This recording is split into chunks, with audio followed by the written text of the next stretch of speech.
Que a paz e o amor de Jesus nos envolva a partir desses instantes. Vamos acalmar a nossa mente, nosso coração, nos preparando para receber a mensagem redentora do Evangelho do Mestre Jesus. Saudemos ao nosso mentor espiritual, nosso anjo da guarda, agradecendo a este amigo de todas as horas o seu amparo, a sua proteção. Saudemos a Maria de Nazaré, a doce mãe de Jesus. Roguemos a ela que nos tome sob a sua proteção, que estenda sobre nós o seu manto de paz e de serenidade, que interceda por nós e nos conduza à presença de seu Filho amado, o Mestre Jesus. Mestre querido, agradecemos pelo Evangelho de luz que nos foi ofertado. Nesse dia, rogamos a sua bênção para que possamos fortalecer em nosso íntimo o desejo e o esforço de vivenciar as suas lições de amor. Eleve o nosso pensamento a Deus, para que possamos agradecer ao Pai Criador as bênçãos que a cada novo dia nos são renovadas, e em sinal de gratidão que possamos ofertar ao Pai a prece que Jesus nos ensinou. Pai nosso, que estais nos céus, santificado seja o vosso nome. Venha a nós o vosso reino. Seja feita a vossa vontade, assim na terra como no céu. O pão nosso de cada dia nos dai hoje. Perdoai as nossas dívidas, assim como nós perdoamos aos nossos devedores. E não nos deixeis, Senhor, cair em novas faltas, e livra-nos de todo mal. Que assim seja. Em nome de Deus, em nome de Jesus, em nome dos amigos espirituais, nós pedimos a permissão, o amparo, a proteção para darmos por iniciada as nossas reflexões desta manhã. E hoje nós vamos refletir sobre o casamento, o amor e a formação do lar. Segundo as orientações de um benfeitor espiritual, a família é o alicerce sobre o qual a sociedade se edifica. É a primeira escola de educação de espírito. E tanto como pais, como filhos ou como irmãos, todos nós temos a oportunidade, dentro da família, de aprimorar as faculdades que se encontram adormecidas em nossa alma. É na família que aprendemos os deveres fundamentais para uma vida feliz. Aprendemos deveres como do respeito, da tolerância, da fraternidade, da compaixão.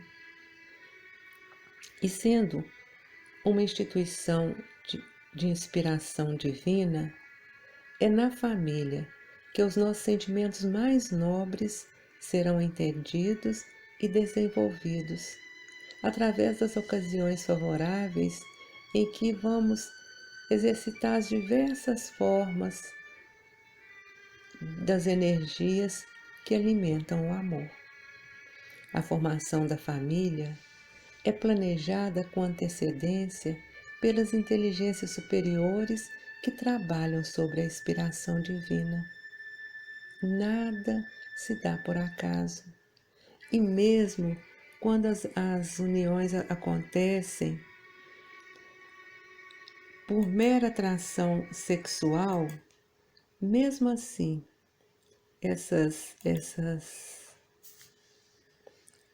uniões, mesmo sendo por conveniências materiais, tanto financeiras como sociais, mesmo sem o amor, elas sempre serão úteis para podermos aproveitar as oportunidades desses reencontros e substituir as falhas pela compreensão e a tolerância recíproca. Um dos grandes desafios humanos está na convivência com a família. Há aqueles que resolvam esses desafios de uma forma sumária. É o marido que desaparece, é a esposa que pede o divórcio, é o filho que opta por morar distante. E realmente, em alguns relacionamentos explosivos que ocorrem nas famílias, há o que poderíamos definir como um compromisso kármico entre aqueles que ali se reúnem. Nessas famílias, os espíritos que no passado se prejudicaram uns aos outros e que não raro foram inimigos, se reencontram nesse reduto doméstico. E ainda voltando à orientação do benfeitor espiritual, a reunião de espíritos em um grupo familiar é sempre o resultado de um longo processo evolutivo daqueles espíritos, através de sucessivas reencarnações. Os espíritos se reúnem numa família pelas suas afinidades, sejam elas realizações nobres no amor, sejam elas graves compromissos perturbadores, contraídos, tanto um como o outro, em outras existências. Raramente vivemos na família que gostaríamos ou a que consideramos ideal, aquela com a qual conviveríamos com espíritos nobres, ricos em sabedoria, mas convivemos, renascemos no grupo onde de melhor forma serão atendidas as nossas necessidades de evolução, ou seja, onde estão os laços que precisamos reatar, onde poderemos exercitar as virtudes que devemos conquistar.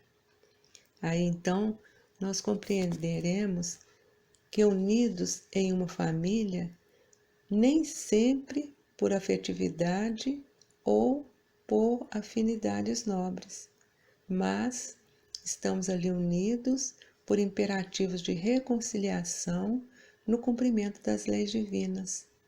Enfrentamos dificuldades para harmonização, porque ainda conservamos inconscientemente as mágoas do passado, e daí vão decorrer as desavenças que abalam o equilíbrio da vida familiar.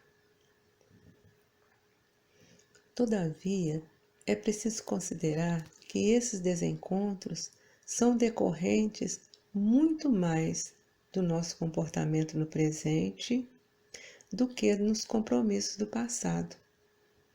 Se pensarmos bem, não seria razoável Deus, que é poder e bondade, nos reunir no lar para nos agredirmos, para nos magoarmos uns aos outros.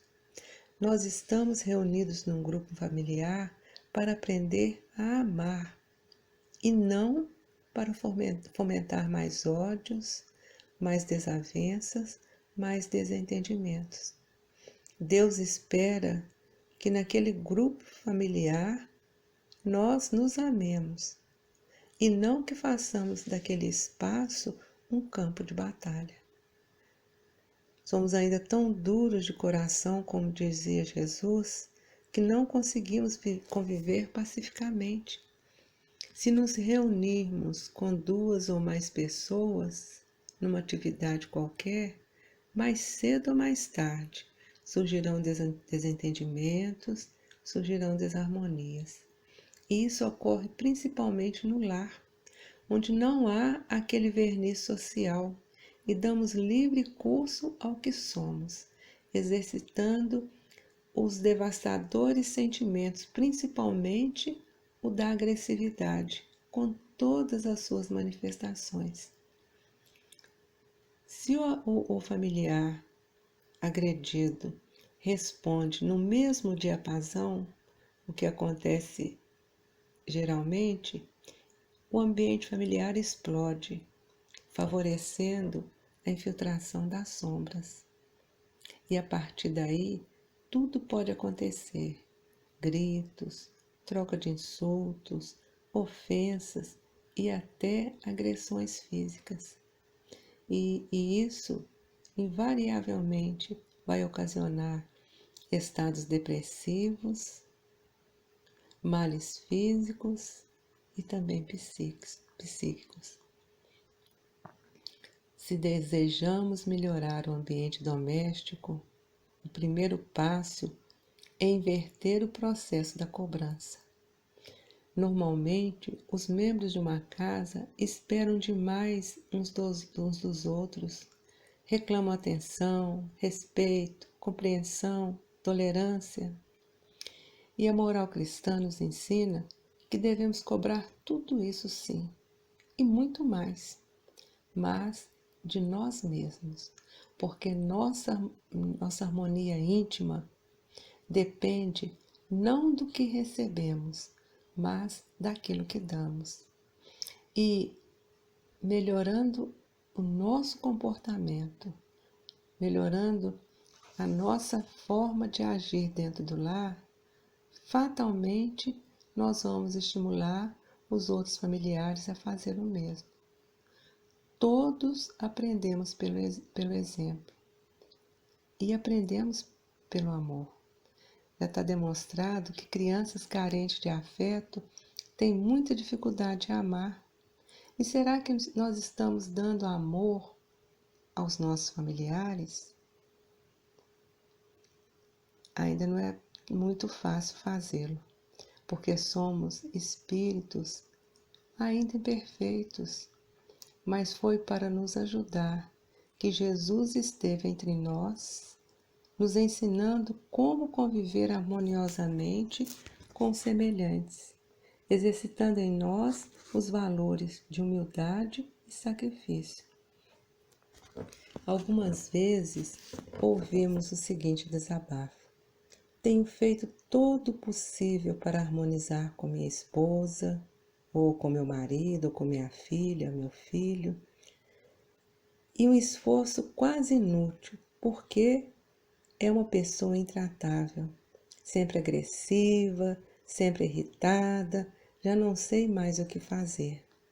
Bom, talvez em muitos desses casos falte um pouco mais de perseverança, já que é impossível alguém resistir indefinidamente à ação do bem. Há um ditado popular que diz que quando não quer, dois não brigam. Não existem brigas unilaterais. Em qualquer circunstância, em favor da nossa paz, é importante perseverarmos nos bons propósitos, cumprindo a recomendação de Jesus: perdoar não 7 vezes, mas 70 vezes 7. Quem sempre perdoa, mantém sempre o próprio equilíbrio. Há um sugestivo episódio relatado por Chico Xavier, em que ele nos conta que certa vez em Pedro Leopoldo, eles foram procurados por uma senhora sofredora que era casada há 18 anos. Tinha lições difíceis com seu esposo e seus 2 filhos, todos muito complicados. E ela era obrigada a pensar no perdão, em bondade, em compaixão, várias vezes por dia.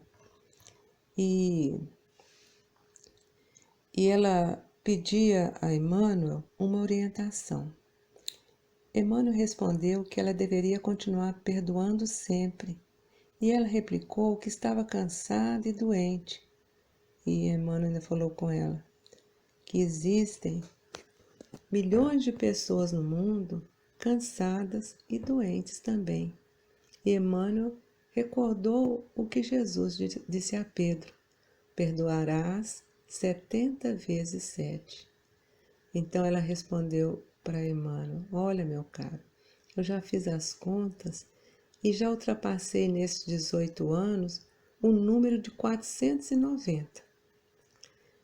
E Emmanuel fez uma breve pausa e falou com ela por fim: olha, mas você se esqueceu que Jesus recomendou uma coisa, que é perdoar 70 vezes 7 cada uma das ofensas. Que possamos guardar como reflexões para essa semana, além da orientação de Emmanuel, as reflexões sobre que diante dos familiares difíceis devemos evitar dizer: é a minha cruz.